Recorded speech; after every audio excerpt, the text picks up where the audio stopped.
श्री गोपाळ कृष्ण भगवान की जय। लीळा नंबर 423चा उर्वरित भाग।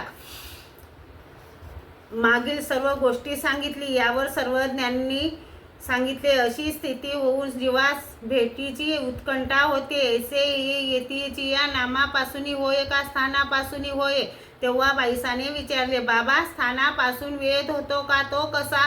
मग सर्वज्ञांनी सांगितले, आम्ही पूर्वी रामटेकाला होतो तेथील भोग रामाच्या देवळातील पुजारी आम्हाला आरती करीत असे। आम्ही गेल्यानंतर ज्या ओट्यावर आम्ही बसत होतो त्या ओट्याला आरती करीत असे। त्या ओट्यावर एक ब्राह्मण बसला आणि त्याला अकृत्रिम आनंद येऊ लागला व आवडी संचारली।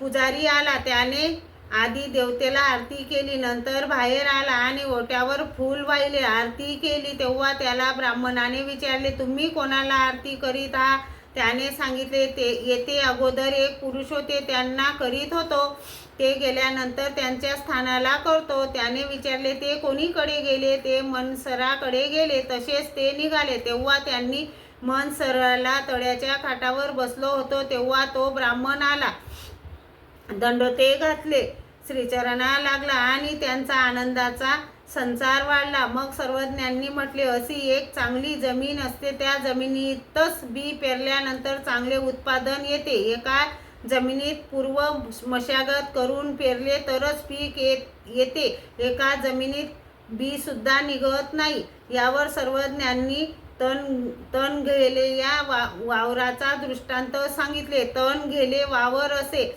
ते आतू बाहेरी तणे दाटले असे, तया घाले असे। मग नागरीजे दुनीजे कांसिया फेडी जती, मग पेरीजे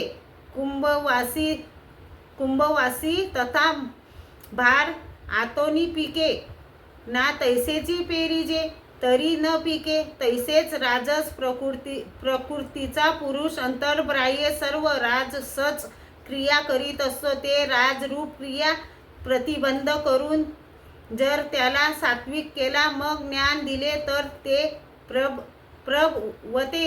श्री गोपाल कृष्ण भगवान की जय।